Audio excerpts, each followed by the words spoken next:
font, there's two different types. There's first that has no, it's kind of just cut off like this. And the reason why is we just want to make sure that sometimes when you have an end of a line or end of a word and you have this, it's kind of distracting.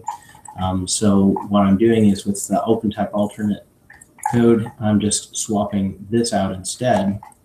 And it makes it look a little better. So then there's this, and then there's a more ornamental approach too, which is these swash endings like this. So I'm gonna just do one real quick. I'm just gonna make little quick adjustments. And so also this would include just quickly adjusting the spacing on these. Just make it so it's just a couple of points beyond that.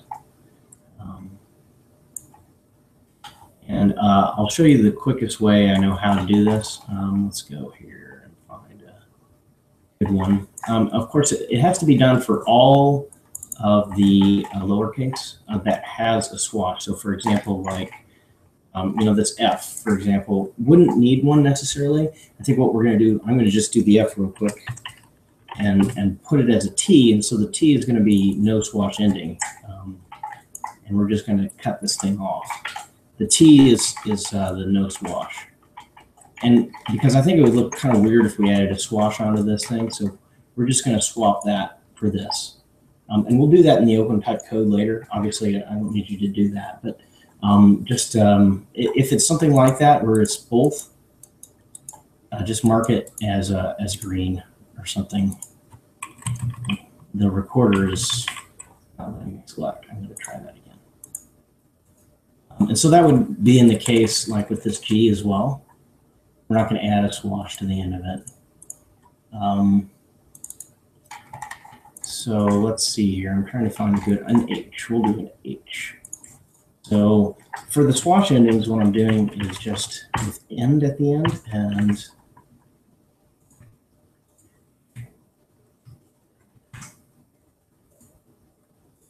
then what I have is this composite setup that you can just basically kind of put right in here, and all line up pretty nicely, and then just to decompose them both and remove overlaps just to make sure this doesn't mess up. I'm going to quickly convert these to components and then just knock out these and then smooth it out. It's not a really good smooth transition here. I'm going to do that. I'm going to go ahead and just change the spacing right now. And then, of course, it's kind of crashing in this particular one. So we're just going to make little adjustments for each individual one to make sure that it works nicely. And so this probably doesn't need a whole lot of touch-up. We'll do that real quick.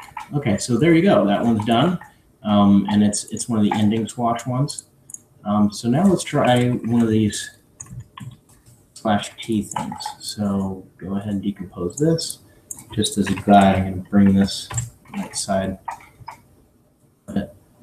and just knock those out like so.